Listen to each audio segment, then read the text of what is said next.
Hello दोस्तों, आप सभी का स्वागत है मेरे यूट्यूब चैनल खुशी एकेडमिक स्टडी पर। आज की क्लास में हम डिस्कस करेंगे ये सारे पॉइंट्स। तो आज की क्लास को आपको बिल्कुल भी मिस नहीं करना है और इसमें हमें देखना है कि 2 महीने में लगभग 80% सिलेबस हम कैसे कंप्लीट करेंगे, कैसे कवर करेंगे। 100% का तो मैं भी दावा नहीं कर सकती हूँ आपको, क्योंकि कोई भी करे लेकिन 100% कोई नहीं कर सकता 2 मंथ में। ठीक है, तो इस क्लास में हमें डिस्कस करना है कि 2 मंथ में लगभग 80% हम सिलेबस को कंप्लीट कैसे करेंगे और हमें क्या पढ़ना है और क्या छोड़ना है। क्योंकि ऐसे टॉपिक होते हैं हमारे पास कि जिनको हम फालतू में पढ़े जा रहे हैं और उसका सेशन काफ़ी लंबा होता है। जैसे कि केमिस्ट्री में मैं बताऊँ आपको कि जो हमारी होती हैं कुछ रिएक्शन होती हैं कि क्या होता है जब और कैसे प्राप्त करोगे। आप अगर मॉडल पेपर भी खोल के देखोगे या पूरी केमिस्ट्री के जो रिएक्शन है आपके पास उनको देखोगे तो इनका बहुत बड़ा पोर्शन होता है और उन्हीं से हमें सबसे ज़्यादा डर लगता है, क्योंकि ये चीज़ मेरे साथ भी हुई थी। और मैं आज की क्लास में आप सभी को अपना पर्सनल एक्सपीरियंस शेयर करूंगी, क्योंकि बहुत सी वीडियो ऐसी होती हैं यूट्यूब पे हमें मिल जाती हैं कि स्ट्रेटजी में आपको ये ऐसे फॉलो करना है, वैसे करना है। लेकिन मैं बस अपना पर्सनल एक्सपीरियंस आपके साथ शेयर करूंगी, क्योंकि हम उन वीडियोस को देखते हैं तो डर लगता है कि इतना सारा हम कंप्लीट करेंगे कैसे। तो इस वीडियो में मुझे क्या करना है, आपको सारा स्ट्रेटजी बतानी है और साथ में पूरे केमिस्ट्री का मैं आपको बताऊंगी कि कौन से चैप्टर में क्या चीज़ पढ़नी है और क्या चीज़ छोड़नी है। तो मैं आज की क्लास में आप सभी के लिए पूरी केमिस्ट्री का चैप्टर वाइज लेके आई हूँ। कौन सी इंपॉर्टेंट रिएक्शन है, कौन से क्वेश्चन या कौन सी रिएक्शन हर बार पूछी जाती हैं। क्योंकि मैं आपको ये बात बता दूं कि जो बोर्ड एग्जाम होते हैं हमारे, उसमें कुछ ऐसा नहीं होता है कि कोई क्वेश्चन रिपीट नहीं हो सकता। जैसे हमारे कंपटीशन के एग्जाम होते हैं उनमें अक्सर ऐसा होता है कि क्वेश्चन मोस्टली रिपीट नहीं होते हैं, कुछ ही क्वेश्चन होंगे वो रिपीट हो जाते हैं। लेकिन हमारे जो बोर्ड एग्जाम है उनमें अक्सर रिपीट होते हैं, बहुत ज़्यादा मात्रा में रिपीट होते हैं क्वेश्चंस, है ना। तो उनको भी मैं बताऊंगी, उन्हें आपको बिल्कुल भी नहीं छोड़ना है। क्योंकि जब मैंने अपनी प्रिपरेशन की थी उसमें कुछ चीज़ मेरे दिमाग में ऐसे बैठ गई थी कि जिनको मुझे सीखना है। और अच्छी बात यह है कि मेरे एग्जाम में वो चीज़ पूछी भी गई, मैं बताऊंगी आपको। तो देख लेते हैं हम कि क्या पढ़ना है और कैसे, क्या पढ़ना है और किसको छोड़ना है हमें, और इसके लिए सोर्स क्या होंगे। कि आपके पास केवल 2 महीने हैं, इतना टाइम भी नहीं बचा है आपके पास। क्योंकि अगर मैं आपको 3 महीने का बता दूं तो आप जनवरी तक मान लो उसी को कंप्लीट कर पाएंगे, है ना। फिर रिवीजन का आपके पास टाइम बचेगा नहीं। और एक चीज हमेशा याद रखना कि जिस चीज को हम स्ट्रेटेजी अगर हमने 2 महीने की बनाई है तो कितनी भी आप कोशिश करना, क्योंकि हमारी 12th का जो लेवल होता है बहुत ऐसा नहीं होता है कि हम लोग ज्यादा मैच्योर होते हैं, है ना। तो कितनी भी कोशिश करें हम कि अगर 2 महीने की स्ट्रेटेजी बनाइए कि 2 महीने में इसे हम कंप्लीट कर लेंगे, लेकिन नहीं कर पाएंगे, है ना। टाइम ऊपर जाना ही है। आप भी देखो, एक बार पढ़ के देखना कि अगर आपने पहले एक दिन का टाइम टेबल बनाया, कुछ टाइम तक आपने फॉलो कर पाओगे, है ना। 1 दिन 2 दिन कहीं तक कर लोगे, लेकिन हर बच्चा नहीं कर पाता है। वो भी जिसने भी कर लिया तो कुछ टाइम के बाद क्या होगा, उसको वो भी फॉलो नहीं कर पाते हैं। अब आई केमिस्ट्री में 80% मेहनत मेरी होगी, 20% मेहनत आपकी होगी। वो कैसे होगी ये चीज भी मैं आपको बताऊंगी। आप अगर पूरी वीडियो देखेंगे तो आपको अपने आप पता चलेगा कि हाँ 80% मैंने की है मेहनत और 10% आपकी होगी, ठीक है, 20% आपकी होगी। अब पढ़ाई कैसे करनी है इसको भी मैं बताऊंगी कि पढ़ना किस टाइप से है, आपको क्या करना है, एक दिन में कितना पढ़ना है, क्या करना है क्या नहीं करना है, ठीक है। फिर है हमारी सबसे बड़ी कमी, यानी सिलेबस की समझ नहीं। सबसे बड़ी कमी हमारी यही होती है कि सिलेबस की समझ नहीं होती है। आज मैं जब केमिस्ट्री का सिलेबस के बारे में आपको चैप्टर वाइज समझा दूंगी तो आपके दिमाग में एकदम बहुत लाइट सी जलेगी कि वाओ, जब आप सिलेबस को समझ लेंगे उसके बाद, ठीक है। तो यही हमारे आज के पॉइंट हैं, इन्हीं पे हमें बातें करनी है। और मैं आपको 2 बातें और बोलना चाहूंगी। पहली बात ये कि आपका जो बोर्ड एग्जाम है और एक यूपीएससी का एग्जाम, ये तो सभी ने सुना होता है यूपीएससी क्या होता है। तो इन दोनों का कंपैरिजन मैं बताऊंगी। तो इन दोनों का कंपैरिजन ये है कि यूपीएससी के एग्जाम में क्या होता है, जैसे हमारा जो सब्जेक्ट है, एक बुक है मान लो केमिस्ट्री की है, ठीक है।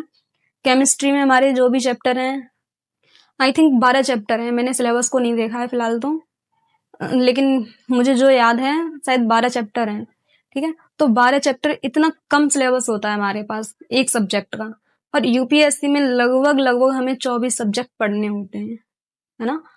24 सब्जेक्ट, उनके साथ भी इतनी सारी बुक्स, है ना।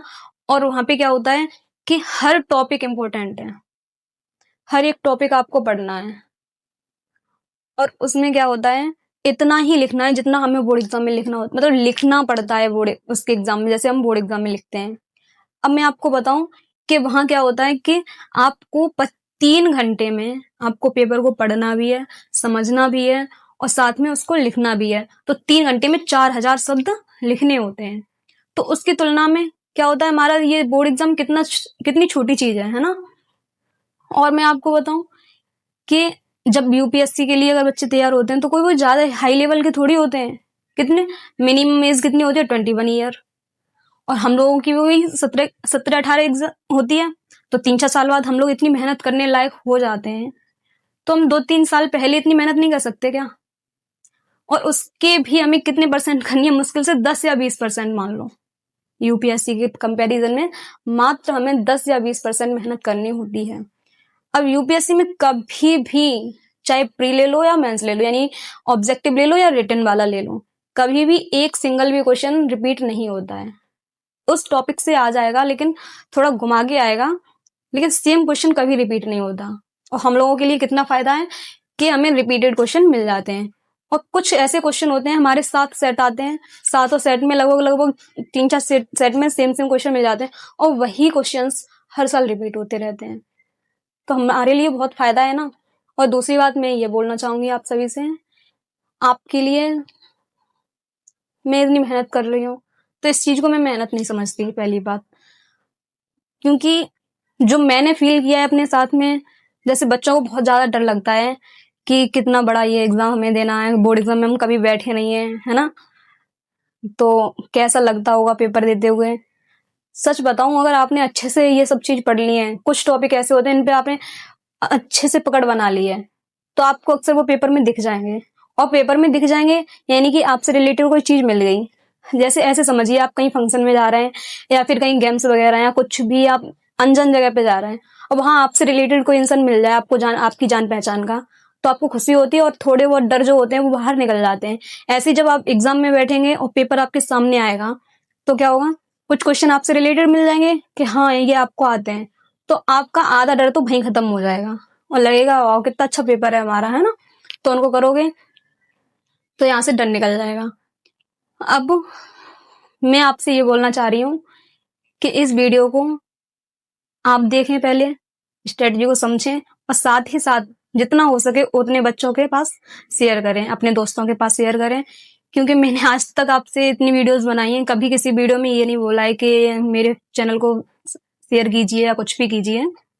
लेकिन आज मैं बोल रही हूँ क्योंकि आपके साथ साथ और भी बच्चों का भला हो सके, और मेरा उद्देश्य यही है कि आप लोगों का कुछ भला हो सके, इसीलिए मैं इस चीज को आप लोगों के सामने लेके आई हूँ। ठीक है, अब काफी बातें हो गई हमारी, बिना देर करते हुए अब हम चलते हैं टॉपिक्स के ऊपर या चैप्टर्स के ऊपर। ठीक है, आइए।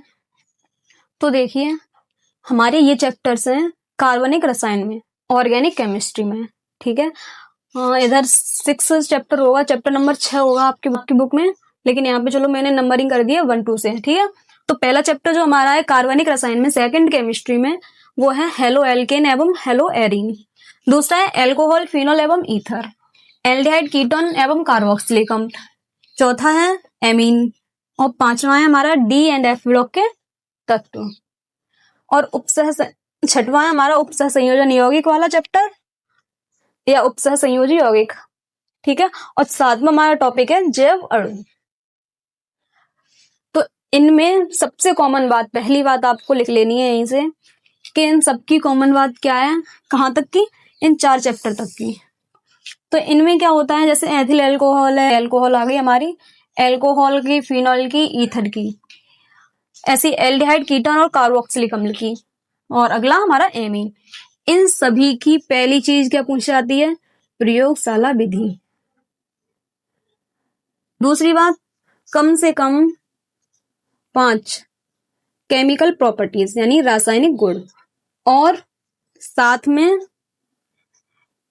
भौतिक गुण, जिनमें रिएक्शन नहीं होती है ना, केवल रासायनिक गुण होते हैं, इनमें हमें रिएक्शन करनी होती है। और अगला होता है उपयोग, और यहाँ से हमारा 5 नंबर का क्वेश्चन बनता है, ठीक है। और अब देखो रासायनिक गुण और प्रयोगशाला विधि में अंतर क्या होता है। कि प्रयोगशाला विधि होती है जैसे कि मान लो हमने एल्कोहल लिया या फिनोल या ईथर कुछ भी लिया, इसके हमने प्रयोगशाला विधि पूछी गई है ना, तो आपको क्या करना है कि कोई 2 ऐसे यौगिक लेने होते हैं जो इनसे अलग हटके होती है। जैसे ईथर की करनी है तो ईथर नहीं लेना है आपको, क्योंकि इसकी प्रयोगशाला विधि है तो इसमें ईथर बनता है। मैं डिफरेंस बता रही हूँ इन दोनों में, रासायनिक अभिक्रिया और प्रयोगशाला विधि में इन दोनों में अंतर क्या होता है। तो आपको ईथर प्राप्त करना होता है। ऐसे कोई 2 यौगिक लेके 2 या 3 जितने भी यौगिक की आवश्यकता होती है, आपने सीखी है रिएक्शन, उनमें आपको पता चल जाएगा। तो वहां से आपको उन 2-3 यौगिक का मिक्स करके और यही प्रोडक्ट बनता है। जैसे ईथर हमारा बना तो ये हो जाएगी प्रयोगशाला विधि, यानी ईथर बना रहे हैं हम तो वो प्रयोगशाला विधि हो जाएगी। अब आई रासायनिक अभिक्रियाएं, तो रासायनिक गुण बोल दो, अभिक्रिया बोल दो, कुछ भी बोल दो। तो रासायनिक अभिक्रियाएं जो होती हैं इसमें क्या होता है कि अगर मान लो ईथर की रासायनिक अभिक्रिया हमने लिखी तो ईथर के साथ में कोई दूसरा यौगिक आएगा। ईथर की अभिक्रिया किसी दूसरे यौगिक से आपको करानी होगी, तब आपको कोई नया प्रोडक्ट मिलेगा, तो वो इसके रासायनिक गुण हो जाएंगे। यानी कि अगर हम ईथर को प्राप्त कर रहे हैं तो क्या होगा प्रयोगशाला विधि, और ईथर से कुछ बना रहे हैं तो वो हो जाएगा रासायनिक गुण, ठीक है। इन दोनों का डिफरेंस भौतिक गुण और उपयोग है। ये भी लगभग 2-2, 3-3 पॉइंट याद रखने हैं आपको। अगर 1 नंबर में पूछे जाते हैं किसी के भौतिक गुण या उपयोग तो क्या करना है, सिर्फ 2 लिख दीजिए। अगर 2 नंबर में पूछे जाते हैं तो 4 लिख दीजिए, बस। इससे ज्यादा कुछ पूछे नहीं जाते हैं। तो लगभग 4-4 आपको गुण याद रखने हैं। जैसे अल्कोहल का है, क्या होता है शराब बनाने में, है ना, सेंट बनाने में, परफ्यूम जो होती है, तो उस टाइप से आपको करने हैं। उपयोग भी, इनका उपयोग क्या है तो उपयोग भी लिख देने हैं। तो अब इनका ये सारे चैप्टर हो गए। अब मैं इनको चैप्टर वाइज आपके साथ में डिस्कस कर रही हूँ। पहला चैप्टर हम देखते हैं हेलो एल्केन एवं हेलो एरीन। तो देखिए हमारे पहले चैप्टर का इम्पोर्टेंट क्या क्या है। हमारी कुछ रिएक्शन होती है, नेम रिएक्शन, है ना, नेम रिएक्शन होती है जैसे फिंकलस्टीन, स्वार्ट रिएक्शन, फिंकलस्टीन अभिक्रिया। देखो ये अभिक्रिया मैंने कराई है। पहली एक बात मैं आपको बताऊं क्या होगा कि मैं ये सारे चैप्टर आपके साथ डिस्कस कर दूंगी, उसके बाद लास्ट में जाके मैं कुछ चीजें आपके साथ ऐसे डिस्कस करूंगी जिनसे बहुत और ज्यादा क्लियर हो जाएगा आपका। जैसे यहाँ पे है ल्यूकास परीक्षण। तो हमारी पूरी केमिस्ट्री में कम से कम 4-5 परीक्षण हैं, उनमें से आप समझ लो मिनिमम 2 या 3 हर साल एग्जाम में पूछे जाते हैं, है ना। तो इन सारे जितने भी परीक्षण हैं मैं लास्ट में जाके आपको सारे परीक्षण बताऊंगी, एक साथ लिख के, ठीक है।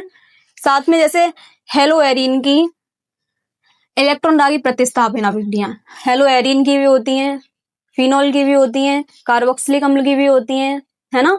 तो जितनी भी इलेक्ट्रॉन दागी प्रतिस्थापन अभिक्रियाएं होती हैं उन सबको मैं एक साथ में बताऊंगी किस किस की होती हैं। और आप इस तरीके से जब पढ़ेंगे ना, याद करेंगे कंपैरिजन करके एक दूसरे में, तो आपको चीजें बहुत आसानी से याद होती चली जाएंगी। आगे देखते हैं हम, जैसे बुटर्स अभिक्रिया है।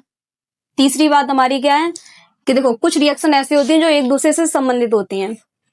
जैसे एक बुर्ज अभिक्रिया है, फिटिंग अभिक्रिया है और बुर्ज फिटिंग अभिक्रिया है। ये तीनों रिएक्शन एक जैसी होती हैं, ये तीनों एक दूसरे से मिली जुली हैं। अगर इन तीनों को एक साथ आप तैयार करेंगे एक दूसरे में कंपेयर करके तो काफी अच्छे से आप इसको ध्यान रख सकते हैं। अब मान लो आपने क्या किया, बुर्ज याद कर ली, फिंकलस्टीन कर ली, जाके दूसरे जब चैप्टर में आप पहुंचे तो तब जाके फिटिंग को देख रहे हैं या कुछ दिन बाद देख रहे हैं, तो आपको यहाँ से कंफ्यूजन पैदा होगा। लेकिन अब इन तीनों रिएक्शन जो सेम सेम है एक साथ कर लेंगे तो आपको एक बार में क्लियर हो जाएगा। ऐसे ही कुछ रिएक्शन होती है, एल्डोल संघनन है, एक एल्डोल है और एक एल्डोल संघनन है। इन दोनों को एक साथ में करेंगे तो एक बार में क्लियर। जैसे यहाँ पे देखो फिडेलक्राफ्ट एल्कीकरण है, फिडेलक्राफ्ट एसिलीकरण है। इन दोनों को एक साथ में करेंगे तो यहाँ से एकदम क्लियर हो जाएंगी। अब हम लोग क्या करते हैं, पीवाईक्यूज देखते हैं या मॉडल देखते हैं, उनमें क्या करेंगे कि मोस्ट इंपोर्टेंट रिएक्शन तो वो अलग अलग करके दे दी जाती है, वहां से हम उनको रटते रहेंगे, लेकिन वो चीज दिमाग में नहीं बैठती है। चैप्टर वाइज देखते जाइए, जो सेम सेम है उनको एक साथ में तैयार करते जाइए। तो देखो आगे बुर्ज फिटिंग तक हो गई, सैंडमायर अभिक्रिया और गाटरमान अभिक्रिया। अब मैंने आपको पहला चैप्टर कंप्लीट कर दिया है, उसमें आपको फिंकल-स्टीन अभिक्रिया मिल जाएगी, शॉर्ट रिएक्शन मिल जाएगी, ये 3 नहीं मिलेंगी, ये मैंने नहीं कराई है। सेंडमायर मिल जाएगी आराम से और गाटरमान मिल जाएगी। सेंडमायर और गाटरमान ये भी बिल्कुल सेम है, इनमें बस उपस्थिति चेंज होती है। एक में क्यूप्रस क्लोराइड है और एक में कॉपर है, इनकी उपस्थिति है, बस ये दोनों सेम है। फिर है SN1 SN2 रिएक्शन। इस पे तो भैया जितने आप स्टार बना सकें उतने स्टार बना लो, चाहे आपसे कुछ हो या ना हो, लेकिन इन रिएक्शन को तो तैयार करना ही करना है। बहुत ही रेयर केसेस में ऐसा होगा कि आपको ये रिएक्शन ना मिले बोर्ड एग्जाम में। मेरे हिसाब से तो लगभग 99% आपको ये रिएक्शन मिलेंगी। ल्यूकास परीक्षण, भाई इस पे भी स्टार मार्क कर लो, परीक्षण पूछे जाते हैं। इधर आई फिडेलक्राफ्ट एल्कीगार्ड और फिडेलक्राफ्ट एसिलीगार्ड, ये रिएक्शन भी पूछी गई है, ठीक है, बहुत इजी है ये भी, इनको भी याद कर लेना। हेलो एरिन की इलेक्ट्रॉन रागी प्रतिस्थापन अभिक्रियाएं, इनमें कौन सी होती हैं? एक तो हेलोजनीकरण होती है, एक नाइट्रीकरण होती है और एक सल्फोनीकरण होती है। ये 3 रिएक्शन होती हैं, हर एक इलेक्ट्रॉन रागी प्रतिस्थापन अभिक्रिया में ये होती हैं। यहाँ SN1 SN2 रिएक्शन मैंने बताई, इनको बोलते हैं, SN1 को बोलते हैं एक अणुक नाभिक रागी प्रतिस्थापन अभिक्रिया, इसको 2 अणुक नाभिक रागी प्रतिस्थापन अभिक्रिया। और देखो ये होती है इलेक्ट्रॉन रागी प्रतिस्थापन अभिक्रिया, इन दोनों में होता है डिफरेंस। ये क्या होती है? नाभिक रागी प्रतिस्थापन अभिक्रिया और ये इलेक्ट्रॉन रागी प्रतिस्थापन अभिक्रिया है। और साथ में इसमें होता है DDT, एक होता है फ्रेयान, फ्रेयान लिख दें या फ्रेयान लिख दें, कुछ भी लिखूं, इन चीजों को भी पूछ लिया जाता है। ये थोड़ी थ्योरिकल है, इनको भी याद रखना है। तो बताओ, हो गया छोटा सा चैप्टर, फर्स्ट चैप्टर में बस यही। अब सेकंड चैप्टर को हम देखते हैं कि सेकंड चैप्टर में क्या होना है। तो देखिए ये हमारा हो गया सेकंड चैप्टर, ठीक है। सेकंड चैप्टर में क्या होता है, कुछ रिएक्शन है जैसे कि कोल्वे अभिक्रिया है, रायमर टीमन अभिक्रिया है, ये 2 तरीके से होती है रायमर टीमन अभिक्रिया, और दोनों तरीके से आप कैसे भी कर सकते हैं, और दोनों तरीके में अलग अलग तरीके से पूछी जा सकती है कि इस टाइप से करनी है आपको, इस टाइप से करनी है, ठीक है। फिर विलियमसन संश्लेषण अभिक्रिया, ये होती है, एक होती है विलियमसन ईथर संश्लेषण, ये अलग से पूछ ली जाती है। एल्कोहल का ऑक्सीकरण, ये मैंने आपको अच्छे से करा दिया है कि 1 डिग्री जो एल्कोहल होते हैं 1 डिग्री वो एल्डिहाइड देते हैं, और 2 डिग्री एल्कोहल होते हैं वो कीटोन देते हैं। नेक्स्ट क्या होगा, फिनॉल का नाइट्रीकरण, ये रिएक्शन मैंने आपको अच्छे से कराई है। साथ में पिक्रिक अम्ल बनाने वाली रिएक्शन बहुत इंपॉर्टेंट है, हर एक रिएक्शन इंपॉर्टेंट है। मैं आपको ये बता रही हूँ कि जितना मैं आपको बताता हूँ उतना आप चैप्टर वाइज एक तरफ से करते चले जाइए। आपको क्या करना है, एक रफ कॉपी लेनी है, क्योंकि नोट्स आप कितने खरीदोगे, एक रफ कॉपी ले लीजिए, मोटी सी होती है, थोड़े अच्छे खासे पेज हो उसमें, सारे सब्जेक्ट का आप बना सको। उस पर क्या करना है, एक तरफ से कहीं से भी, आप सोर्स में आपको बाद में बताऊंगी, हर एक टॉपिक को एक चैप्टर लिखो। जैसे मैंने टॉपिक बताए आपको, एक टॉपिक लिखा आपने, कौन सी रिएक्शन है उसको किया, सारी एक साथ कर डालें, एक चैप्टर खत्म, दूसरा चैप्टर उठा लिया। और इतना छोटा सा काम आप एक दिन में नहीं कर पाओगे क्या? आप एक साथ 2 चैप्टर भी कर सकते हो। तो बस यही करना। अब ईथर की इलेक्ट्रॉन रागी प्रतिस्थापन अभिक्रियाएं, आपको तो एक चैप्टर एक दिन में करो, ऐसे कर लो। अब इलेक्ट्रॉन रागी जितनी भी आ रही हैं, क्या करनी है, सारे चैप्टर से इलेक्ट्रॉन रागी प्रतिस्थापन अभिक्रिया आपको उठानी है और सारी एक साथ कर देनी है। तो अब ये भी इम्पोर्टेंट। अब हम देखते हैं तीसरे चैप्टर को। तो हमारा तीसरा चैप्टर ये है एल्डिहाइड कीटोन एवं कार्बोक्सिलिक अम्ल।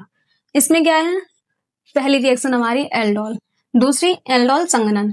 अब देखो इन दोनों को एक साथ पढ़ना है, एक जैसी है कहीं तक, ऐसे ही हमारी के निजारो अभिक्रिया, और एक होती है क्रॉस के निजारो, थोड़ा सा डिफरेंस होता है इनमें भी, इन दोनों को एक साथ पढ़ना है। रोजेनमुंड अपचयन, ये नेम रिएक्शन है, रोजेनमुंड अपचयन। ऐसे ही एक नेम रिएक्शन है क्लीमेंस अपचयन, और एक है हमारा वोल्फ किश्नर अपचयन। ये तीनों अपचयन है, इनको अच्छे से रखना है आपको ध्यान, और एक साथ में इनको करनी है। अगला देखो हेलोफॉर्म परीक्षण, एक परीक्षण हमारा ये आ गया, जैसे उधर क्या था ल्यूकास परीक्षण था, यहाँ पे आ गया हेलोफॉर्म परीक्षण। परीक्षण को इंग्लिश में बोलते हैं टेस्ट और आइडोफॉर्म टेस्ट। आयोडोफॉर्म परीक्षण। और एक परीक्षण हमारा ये है फेहलिंग परीक्षण, है ना। 3 परीक्षण ये मिल गए हमें। एक परीक्षण और आता है आगे, उसको बोलते हैं टोलन टेस्ट, टोलन परीक्षण। अब आई हमारी एल्डिहाइड व कीटोन के अपचयन। इनका कभी कभी क्या होता है, एल्डिहाइड का अपचयन कैसे होता है और कीटोन का अपचयन कैसे होता है, इन दोनों में डिफरेंस पूछ लेता है। और डिफरेंस में आपको तुलना तो नहीं करनी है, तुलना कैसे करनी है, बस इनकी रिएक्शन सीखोगे बस वही लिख देना है। और दोनों में अंतर क्या होता है वो लैंग्वेज में लिख देना है कि इसमें ये होता है इसमें ये होता है, बस वही हमारा डिफरेंस हो जाएगा। आगे एल्डिहाइड की नाभिक रागी योजन अभिक्रिया, ये अलग है। जो मैंने बताई थी वो इलेक्ट्रॉन रागी होती हैं, नाभिक रागी अभिक्रिया अलग होती है। तो ये नाभिक रागी योजन है और ये होती है इलेक्ट्रॉन रागी प्रतिस्थापन। ठीक है, तो ये कार्बोक्सिलिक अम्ल की भी हमारी प्रतिस्थापन अभिक्रियाएं होती हैं। जैसे हमें पहले चैप्टर में हेलोएरिन की मिली प्रतिस्थापन अभिक्रियाएं, है ना। सेकंड में हमें मिली थी ईथर की नाभिक रागी प्रतिस्थापन अभिक्रियाएं, ऐसे इधर हमें मिली है कार्बोक्सिलिक अम्ल की इलेक्ट्रॉन रागी प्रतिस्थापन अभिक्रियाएं। अब हम देखते हैं चौथे चैप्टर को, जिसका नाम है एमीन। तो हमारा चौथा चैप्टर है एमीन। इसमें क्या है, हाफमैन ब्रोमाइड अभिक्रिया, बहुत इंपॉर्टेंट है ये हाफमैन ब्रोमाइड अभिक्रिया। एक हाफमैन ओमनीकरण है, इधर है ग्रेविल थैलेमाइड। तो ये ग्रेविल थैलेमाइड अभिक्रिया है। क्या था कि मैंने अपने स्कूल में जब पढ़ा था, टीचर्स ने पढ़ाया था, ये अभिक्रिया नहीं बताई थी, इसका नाम ही नहीं सुना हमने कहीं। और एक SN1 SN2 रिएक्शन, इनके बारे में कुछ नहीं पता था, लेकिन ये दोनों रिएक्शन मेरे दिमाग में क्लिक हो गई थी। मुझे पता नहीं ऐसा लगता था कि SN1 SN2 रिएक्शन होती क्या है। मैंने कई बार सर से पूछा, उन्होंने भी बस ऐसे ही नॉर्मल बोल दिया और ठीक है। फिर मैंने यूट्यूब पे खूब सर्च किया, मुझे किसी की अच्छी लगी वीडियो, किसी की नहीं लगी। मुश्किल से मैंने एक वीडियो मुझे मिली जहां से अच्छे से डिफरेंस कर पाया कि ये क्या होती है। और ये लास्ट आके मैंने नवंबर या दिसंबर में देखा। ठीक है, और थोड़ी सी टफ होती है ये रिएक्शन, लेकिन 2-3 बार आप देख लेंगे उसी चीज को बार बार, तो आराम से वो दिमाग में आ जाती है। तो क्या हुआ, ग्रेविल थैलेमाइड मैंने सोच लिया था इन रिएक्शन को आए या ना आए, लेकिन अपने दिमाग में बिठानी है, मुझे करना है इन्हें कैसे भी किसी भी हालत में। तो एक ग्रेविल थैलेमाइड, भाई जैसा इसका नाम है ना ग्रेविल थैलेमाइड, वैसी रिएक्शन भी है। 3-4 स्टेप में होती है और काफी 2 बेंजीन बनती है उसमें एक साथ में, ऐसे होती है। और इसमें प्राथमिक एमीन मिलता है हमें, यहाँ से क्या मिलता है, 1 डिग्री एमीन प्राप्त होता है। और ग्रेविल थैलेमाइड, तो थैलेमाइड से होती है इसकी अभिक्रिया, है ना। तो इस रिएक्शन का नाम हो जाता है ग्रेविल थैलेमाइड। और थैलेमाइड हमें एक यौगिक होता है, उससे अभिक्रिया करानी होती है। जैसे अब एक है मेंडिस रिएक्शन, कार्बिल एमीन अभिक्रिया। अगली देखो एसिलीकरण, एसिलीकरण अभिक्रिया है वो 1 डिग्री 2 डिग्री एमीन से होती है, ये भी आपको याद रखनी है। अब है एमीन की इलेक्ट्रॉन रागी प्रतिस्थापन अभिक्रिया। देखो अब हमें एमीन की इलेक्ट्रॉन रागी प्रतिस्थापन अभिक्रियाएं भी मिल गई।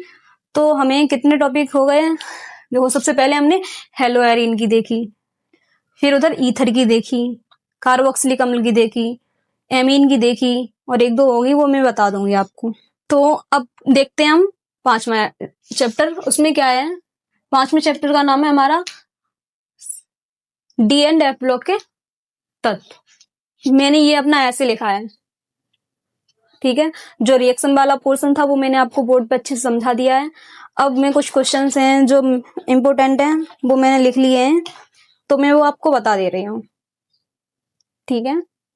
तो देखो फर्स्ट पॉइंट है हमारा डी एंड एफ ब्लॉक के तत्व में। और उससे पहले मैं एक बात बताऊं आपको, डी एंड एफ ब्लॉक के जो तत्व हैं, अगर आपको इसके नोट्स चाहिए, इजी हैं और काफी अच्छे हैं, जेई नीट लेवल के मेरे पास। तो डी एंड एफ ब्लॉक तत्व वाले चैप्टर के और एक उप सह संयोजन यौगिक चैप्टर वाले के नोट्स आपको मिल जाएंगे, मैं दे दूंगी, मेरे खुद के नोट्स बने हुए हैं। तो इसके लिए आपको क्या करना है, मेरा टेलीग्राम लिंक पड़ा है यूट्यूब चैनल पे, आप वहां पे आके मैसेज करना, अगर आपको चाहिए हो तो मुझे बताना, मैं वहां पे आप लोगों को भेज दूंगी, ठीक है। तो इसमें क्या है, संक्रमण तत्व। संक्रमण तत्व क्या होते हैं, डी एंड एफ ब्लॉक के तत्व में जो डी ब्लॉक के तत्व होते हैं वो हमारे होते हैं संक्रमण तत्व। डी ब्लॉक के तत्व जो हैं वो होते हैं संक्रमण तत्व। और जो संक्रमण तत्व होते हैं वो कैसे होते हैं, रंगीन होते हैं, ठीक है। और इन्हें संक्रमण तत्व क्यों कहते हैं, क्योंकि इनका जो डी कोष होता है, डी उपकोष होता है, वो अपूर्ण होता है, कंप्लीट भरा हुआ नहीं होता है, इसलिए इसको हम संक्रमण तत्व बोलते हैं। अब नेक्स्ट पॉइंट हमारा है लेंथेनाइड व एक्टिनाइड के सामान्य गुण। जो लेंथेनाइड और एक्टिनाइड श्रेणी होती हैं उनके सामान्य गुण। देखो, जो डी ब्लॉक के तत्व हैं उनमें दो तत्व होते हैं, एक होता है लेंथेनाइड और एक एक्टिनाइड। तो लेंथेनाइड से समानता रखने वाले कुछ यौगिक तत्व थे, तो क्या किया हमारे वैज्ञानिकों ने कि उसको उस एक यौगिक में न मिला के वहां से निकले और एक लेंथेनाइड श्रेणी बना दी पूरी। तो लेंथेनाइड में सारे लेंथेनाइड से जो के गुणों से जो समता रखते हैं उन तत्वों को रख दिया गया, और ऐसे ही एक एक्टिनाइड ये तत्व था, उसमें उससे जितने भी संबंधित थे उन सबको तत्वों को एक साथ लिख दिया गया। तो दो श्रेणी बन गई, एक लेंथेनाइड श्रेणी बन गई और एक एक्टिनाइड श्रेणी बन गई, और इन दोनों श्रेणी को मिला के हमने एफ ब्लॉक के तत्व बोल दिया। इसीलिए हम इसको डी ब्लॉक के तत्व के साथ में एफ ब्लॉक के तत्व भी पढ़ते हैं। नेक्स्ट पॉइंट है हमारा पोटेशियम परमैंगनेट और पोटेशियम डाइक्रोमेट। ये क्या होते हैं? एक होता है KMnO4 पोटेशियम परमैंगनेट, और एक होता है पोटेशियम डाइक्रोमेट K2Cr2O7। तो ये जो दोनों हैं ये हमारे क्या होते हैं? ऑक्सीकारक होते हैं, मैंने आपको बताया। और इनसे क्या होते हैं? ये उत्प्रेरक का कार्य करते हैं या ऑक्सीकारक का कार्य करते हैं। अभिक्रियाओं में उपस्थिति में हम इनको यूज करते हैं। तो अब इनके बारे में हमें डिटेल से जानना है, तो इस चैप्टर में आके इनके बारे में डिटेल से जानते हैं। तो इसके आपको क्या करना है, इनके ऑक्सीकरण जो गुण हैं इनके बारे में आपको अध्ययन करना है। तो क्या करना है? KMnO4 तथा पोटेशियम परमैंगनेट तथा पोटेशियम डाइक्रोमेट के सामान्य गुण, तो इनके गुणों में अंतर लिख लेना है आपको। फिर आता है हमारा अगला टॉपिक, डी ब्लॉक तत्व रंगीन क्यों होते हैं। ये क्वेश्चन मोस्टली आप लोगों को पूछ लिया जाता है बोर्ड एग्जाम में कि डी ब्लॉक के तत्व जो होते हैं वो रंगीन क्यों होते हैं, और इसका रीजन मैंने आपको पहले ही बता दिया है कि क्यों होते हैं। नेक्स्ट पॉइंट होता है हमारा संक्रमण तत्वों के ऑक्सीकरण अवस्थाओं में अंतर। जो संक्रमण तत्व हैं, ये डी ब्लॉक के जो तत्व हैं, तो इनकी ऑक्सीकरण अवस्था में क्या अंतर होता है। अब देखो, नेक्स्ट चैप्टर हमारा है उपसह संयोजन यौगिक। उपसह संयोजन यौगिक में क्या होता है? इसमें कुछ सिद्धांत हैं। कौन से सिद्धांत हैं? जैसे कुछ सिद्धांत है हमारा, एक है वर्नर का सिद्धांत, ये मोस्ट इंपोर्टेंट है, इसको आप याद कर लेना। नेक्स्ट है, और हाँ एक बात मैं आपको बताऊं, आप मॉडल में देखेंगे, यूट्यूब पे देखेंगे, हाँ हो सकता है कोई वीडियो आपको अच्छी मिल जाए, लेकिन इसके 4 पॉइंट होते हैं याद करने के, ठीक है। तो कोशिश आप ये करना है कि अगर आपने मॉडल उठाया तो वहां से खुद से हर एक पॉइंट को पढ़ना, और जितना आप सॉर्ट कर सकें और अपने दिमाग से उसे इजी बना सकें उतना बना के आपको लिखना है, उसके बाद उससे लर्न करना है। अगर क्लास में आपको अच्छे से कराया है तो और अच्छी बात है। अगला सिद्धांत है हमारा सहसंयोजक बंध सिद्धांत, यानी कि जिसे बोलते हैं BBT, इसको भी याद रखना है। क्रिस्टल क्षेत्र सिद्धांत CFT, ठीक है। इसको, ये तीनों सिद्धांत बहुत इंपॉर्टेंट है और लगभग 4-5 पॉइंट हैं इनमें। आपको खुद से इन्हें इजी बना के लिखना है, क्योंकि ये बहुत टफ लगते हैं याद करने में, बेकार लगते हैं याद करने में, अच्छे नहीं लगते बिल्कुल भी। तो इन्हें आपको खुद से इजी करना है और बना के फिर लर्न करना है, क्योंकि अभी मैंने आप लोगों के पास यूट्यूब पे इतना मटेरियल नहीं डाल पाया है कि आप वहां से आप एक बार में देख सकें बहुत ईजी लैंग्वेज में और याद कर सकें। फिर भी मैं नोट्स भेजूंगी, अगर आपको मिल जाए वहां पे अच्छा सही से समझ में आए तो आप वहां से कर लेना। नेक्स्ट, अब इसके मुख्य टॉपिक हैं जैसे कि नामकरण के नियम। तो 11th में आपने IUPAC नाम पढ़े होंगे, वो अलग होते हैं, और यहाँ उपसर्ग संयोजन यौगिक वाले तत्वों के यौगिकों के जो नामकरण है या IUPAC नाम है बहुत अलग होते हैं, लेकिन ज्यादा टफ नहीं होते। बट हमने कभी पढ़े ही नहीं है तो हमें वो बहुत टफ लगते हैं, क्योंकि उनमें सब चीज नई होती है, हमारे लिए सारी चीजें नई मिलती हैं इसलिए। लेकिन जब मैं आपके सामने इस चीज को लेके आऊंगी तो बहुत ही ईजी लगेंगे आपको। 4-5 चीजें हैं जिन्हें हम याद रखते हैं तब ये होते हैं। और हाँ, एक बात और याद रखना आप कि IUPAC नाम हर साल आपको लगभग 5 IUPAC नाम मिलते हैं। या तो आपको IUPAC नाम लिखा होगा तो उसका स्ट्रक्चर बनाना है, या आपको स्ट्रक्चर बना हुआ मिलेगा उसका नाम लिखना है।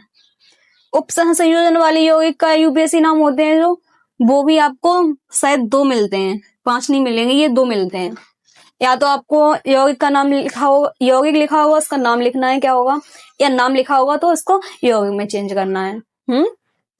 यानी कि इसके सूत्र में चेंज करना है। तो अगला है लिगेंड के प्रकार। लिगेंड के प्रकार आपको तैयार करने हैं। लिगेंड क्या होते हैं, लिगेंड के प्रकार क्या करना है, लिगेंड। लिगेंड के प्रकार 2 होते हैं, मतलब लिगेंड की डेफिनेशन याद करनी है। लिगेंड 2 तरीके से होते हैं, लिगेंड के 2 प्रकार हैं, और इनके भी 3-3 प्रकार होते हैं।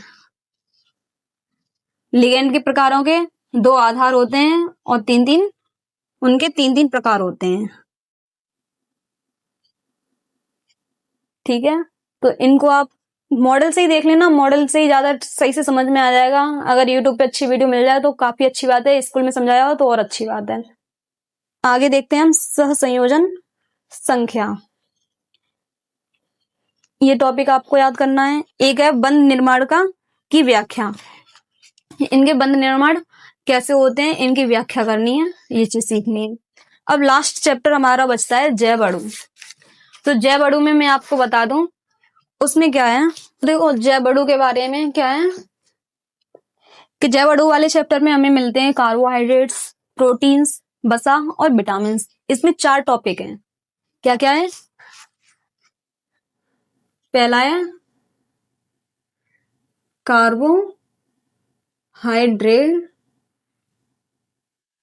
कार्बोहाइड्रेट्स, दूसरा है प्रोटीन, तीसरा है वसा और चौथा है विटामिन। ठीक है, अगर आपके पास बायोलॉजी है तो भाई आपकी तो बल्ले बल्ले हैं, क्योंकि बायोलॉजी में आपको अच्छे से ये पता है। रही बात मैथ के बच्चों के लिए, तो उनको कैसे टॉपिक रखने हैं ध्यान में वो मैं बता रही हूँ आपको। कार्बोहाइड्रेट्स हैं तो इसमें क्या करना है, इसके अंदर सैकेराइड्स बटे होते हैं, तो सैकेराइड्स को आपको इनका वर्गीकरण है, कार्बोहाइड्रेट्स का वर्गीकरण होता है। उसमें होता है मोनोसैकेराइड, ओलिगोसैकेराइड और पॉलीसैकेराइड। इन सब में या इन्हें क्या बोलते हैं, इनके बारे में कुछ थोड़े थोड़े पॉइंट लिखने हैं और एग्जांपल लिख लेने हैं कि पॉलीसैकेराइड क्या होते हैं, मोनोसैकेराइड क्या होते हैं और ओलिगोसैकेराइड क्या होते हैं। इनका डिफरेंस हो जाएगा, कैसे भी आपसे क्वेश्चन आ जाए कर लेंगे। जैसे कि मेरे पास जब मैंने नोट्स बनाए थे तो रफ पे बनाया और ये लिखा हुआ है, बस ऐसे आपको लिख लेना है। आगे देखो, अब होते हैं हमारे पास कार्बोहाइड्रेट्स में ग्लूकोज, सुक्रोज, लैक्टोज, इनकी सबकी संरचनाएं आपको याद रखनी है। ग्लूकोज के कुछ बनाने की यानी कि प्रयोगशाला विधि है, वही उन चैप्टर्स की तरह प्रयोगशाला विधि है ग्लूकोज की, सुक्रोज की, लैक्टोज की प्रयोगशाला विधि।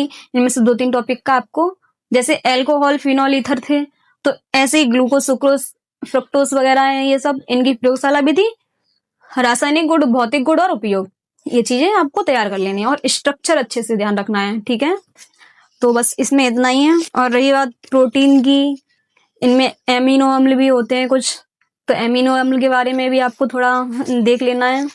बस यहाँ हमारी समाप्त होती है second chemistry, organic chemistry.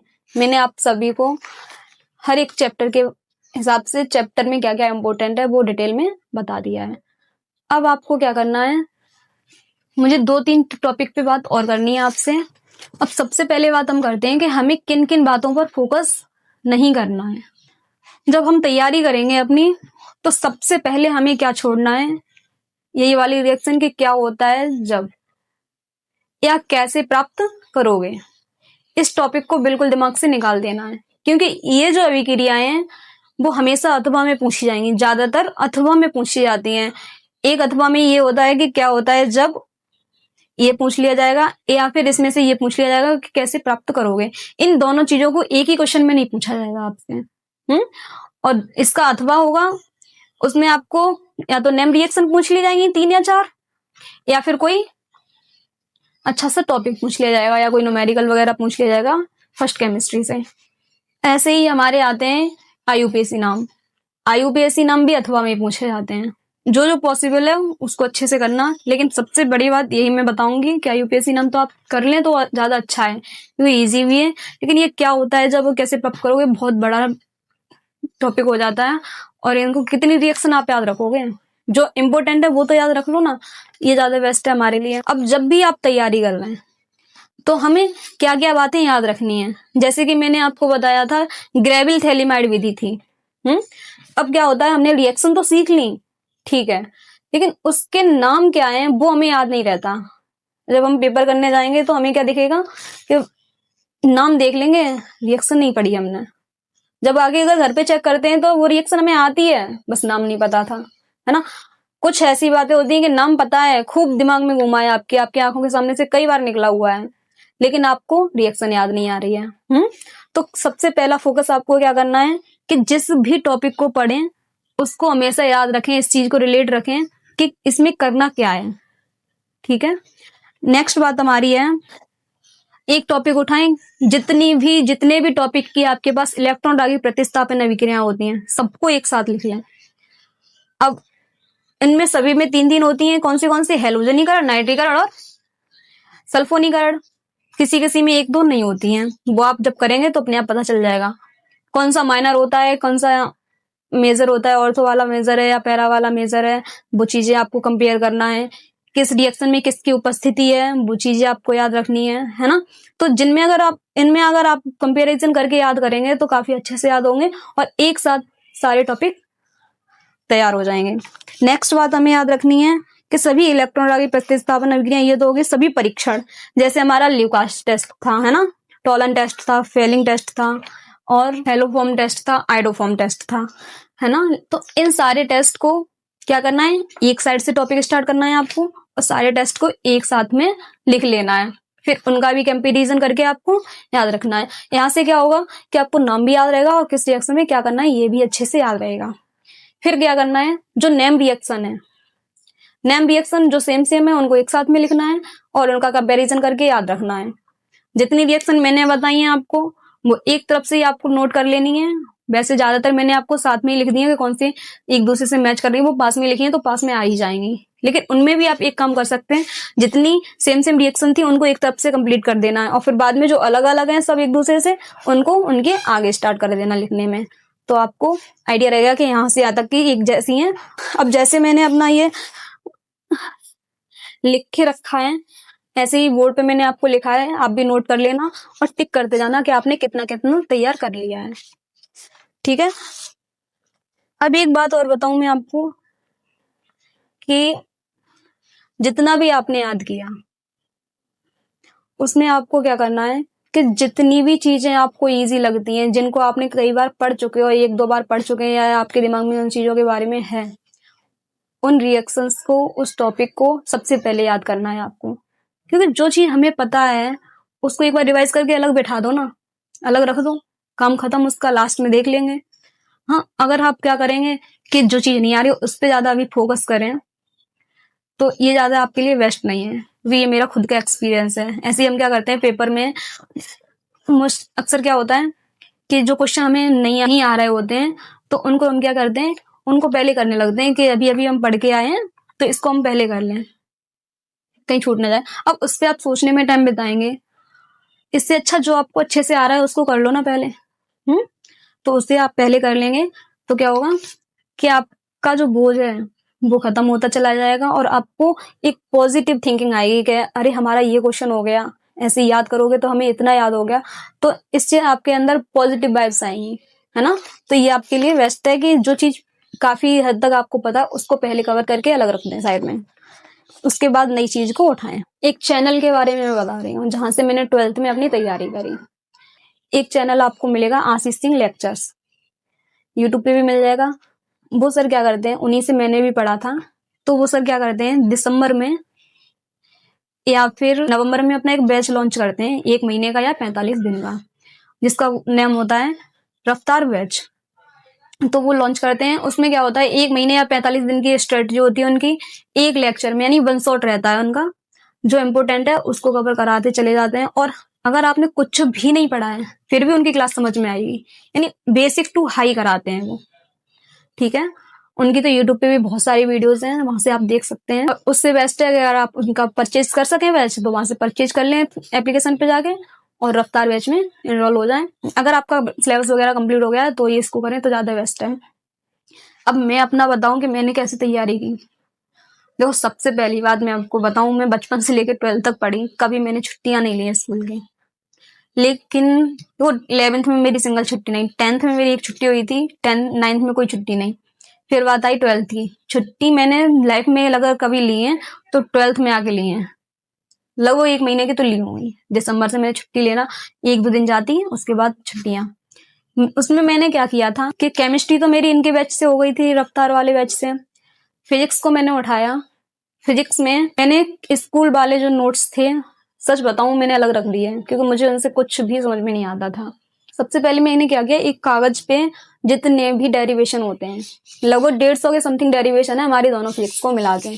Second physics बहुत ईजी है, फर्स्ट थोड़ी टफ है क्योंकि उसमें कॉन्सेप्चुअल ज्यादा चीजें हैं और इधर ये थ्योरिकल है ज्यादा सेकेंड फिजिक्स में, तो वो अच्छी हो जाती है। अब आपको फिजिक्स में क्या करना है कि न्यूमेरिकल पे इतना फोकस करना ही नहीं है, केवल सूत्र आपको पता होने चाहिए। जितने आपने आज तक न्यूमेरिकल सीखे हैं बस उतने ही रखो। और बताऊं, जो आप डेरिवेशंस लिखोगे उनमें भी क्या करना है, जितने आपको आ रहे हैं या थोड़े बहुत आ रहे हैं उनको एक तरफ से लिख लेने हैं सारे और एक तरफ से टिक करते जाना है जो जो आपको आ रहे हैं। उनको 1-2 बार करके देखा, सीखा, साइड रख दिया। अब जो उनको मार्क करना है जो आपको नहीं आते हैं, फिर आप उनको सर्च करेंगे, यूट्यूब से मिल जाएगा, कहीं आपको मॉडल से मिल जाएगा, जहां से इजी मिल जाए वहां से आपने सेलेक्ट किया और इसको कर लिया। तो ऐसे मैंने अपना बुक्स उठाई थी, मैंने तो दोनों बुक्स उठाई अपनी और कुछ मॉडल्स ले लिए। विद्या का मुझे ठीक लगा था और उसमें राहुल का था एक, वो भी ठीक था कहीं तक, लेकिन विद्या के से ही मैंने देखा था ज्यादा। तो विद्या का मॉडल ले लो आप, उससे आपको मिल जाएंगे, और बुक ले लो। बुक बहुत अच्छी है, नगीन प्रकाशन की बुक होती है, बहुत ही ज्यादा बेस्ट है। वहां से करेंगे सारा आपको क्लियर हो जाएगा। यूट्यूब से देख लीजिए कि क्या क्या इंपोर्टेंट होता है, थोड़ा वहां से नोट कीजिए, बस भरोसा करना सीखिए कि क्या चीज है, किसी ने आपको बताई है आपको, तो उस चीज को आपको पढ़ना है। ठीक है, तो ये तो हमारा हो गया पढ़ाई कैसे करनी है। सिलेबस की समझ। अब सिलेबस की समझ क्या थी कि मैंने आपको केमिस्ट्री का चैप्टर वाइज आपको बता दिया, तो सिलेबस की काफी अच्छी समझ हो गई आपको और काफी हद तक आपके शायद लाइट जैसी जली होगी आपके दिमाग में कि हाँ कितना चीज मैच करती है, कितनी चीज नहीं मैच करती है, वो सब आपके सामने आ गया होगा। नेक्स्ट बात कि 2 मंथ में आपको 80% सिलेबस कैसे करना है, ये तो मैंने बता ही दिया आपको। और मैंने बोला था 80% मेहनत मेरी और 20% आपकी, क्योंकि 80% मेहनत जो कुछ मैंने आपको इस तरीके से दिखाया वो मेरे हिसाब से तो काफी था, 80% की समथिंग था। अगर आपको सिलेबस की समझ नहीं है तब, ठीक है, मैं पूरी तरह से अपने ऊपर श्रेय नहीं दे रही हूँ कि मेरा ही है सारा कुछ, लेकिन अगर आपने सिलेबस को नहीं समझाया तब के लिए मैं बोल रही हूँ। अब रही बात कि हम लोग क्या करते हैं, स्कूल में पढ़ते जा रहे हैं, टेस्ट हो रहे हैं, देते जा रहे हैं, लेकिन सिलेबस की उतनी समझ नहीं होती है। तो अब 20% मेहनत आपकी कैसे रह गई, क्योंकि इसमें से आपने लगभग 80% तो पढ़ ही लिया होगा, मतलब आती होंगी चीजें आपको। सिलेबस अगर आपके स्कूल में कंप्लीट हो गया होगा तो आती होंगी। अब बस रह गया स्मार्ट वर्क करने के लिए, है ना। और बहुत लोग होते हैं कि यही बोलते हैं कि बच्चों सब चीज छोड़ दो, वही नहीं होती है, नहीं छूटती है चीजें। अगर आपको खेलना पसंद है तो आप खेलेंगे, मोबाइल चलाना पसंद है तो आप मोबाइल चलाएंगे, कोई नहीं रोक सकता इस चीज को। हम खुद ही नहीं रोक सकते तो दूसरे के कहने पे कैसे रोक लेंगे। तो थोड़ा सा आपको, मैं तो यही बोलूंगी, केवल ध्यान देना है कि कुछ करना है, कुछ केवल आपके पास लाइफ के या स्कूल के ये 2 से 3 मंथ बचे हैं, इतने में थोड़ा सा फोकस कर लेंगे, साथ में अपना जो काम करते हो वो भी करते रहो, कोई दिक्कत नहीं है। और हो सके अगर तो आप छुट्टियां ले लो स्कूल की, वहां से पूरा आप सुबह बैठो, जितने टाइम आपको टाइम मिल जाए बैठो, एक तरफ से कवर करना शुरू कर दो, खुद की स्ट्रेटजी खुद बनाओ, तो बहुत आसान हो जाएगा ये सब। और तो लास्ट में मैं आपसे ये बोलना चाहूंगी कि अगर आपको इस वीडियो से कोई भी फायदा हुआ हो थोड़ा भी, तो अपने दोस्तों के साथ इसे जरूर शेयर करना। बहुत बच्चों ने बोला कि मैम मोस्ट इम्पोर्टेंट क्वेश्चन बता दीजिए, लो मैंने आपको सारे इसकी जो चीज इम्पोर्टेंट थी सारी बता दी केमिस्ट्री की। और सब्जेक्ट में अगर आपको चाहिए तो मुझे बताना, फिर मैं इसी टाइप से चैप्टर वाइज ले आऊंगी तो आपको कंप्लीट हो जाएगा यहाँ से ही। तो सारे चैप्टर की समझ मेरे पास से मिल जाएगी, तो 80% मेहनत मेरी भी हो सकती है कहीं तक। अगर आपको चाहिए हो तो बता देना, और साथ में जो चैप्टर्स हैं जिनके नोट्स में मैं आपको भेजूंगी, तो टेलीग्राम पे आपको क्या करना है, लिंक पे जाना है और टेलीग्राम में ज्वाइन होकर वहां पे मैसेज करना, तो मैं आपको नोट्स दे दूंगी। आई होप आप सभी को ये क्लास अच्छी लगी होगी। तो हम मिलते हैं एक नई क्लास में, तब तक के लिए धन्यवाद।